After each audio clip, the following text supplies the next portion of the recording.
Qimor o'yinlariga qaram va narkotik iste'mol qiluvchilar ko'rish kerak bo'lgan top 3 ta kino. 3-qism. Birinchisi Neograblёnные алмазы. Ludoman, igraman, ya'ni qimor o'yinlariga qaram bo'lib qolgan insonlar ko'rishi shart. Filmda qimor o'yinidan hech kim boyib ketmaydi. Aksincha qarzga botib, oxir-oqibat o'limga borishi to'g'risida yaqqol ko'rsatilgan.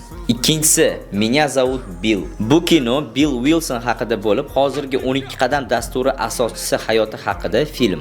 Uning og'ir alkogolizm bilan kurashishi, davolanish yo'lida umidsiz urinishlar, keyinchalik butun dunyodagi qisman hozirgi kunda O'zbekistonda ham qaram insonlarga yordam berayotgan inson haqida film. Film alkogolizm haqida bo'lib, hayot mazmunini topish, boshqalarni qo'llab-quvvatlash va jiddiy hissiyotli hikoya.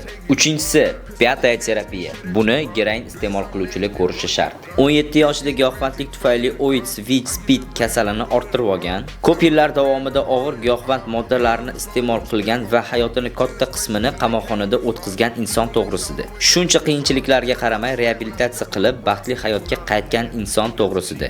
Yana shunaqa qaramli to'g'risida qiziqarli filmni chiqarishimni xohlasangiz, kommentariyaga film so'zini yozib qoldirib keting.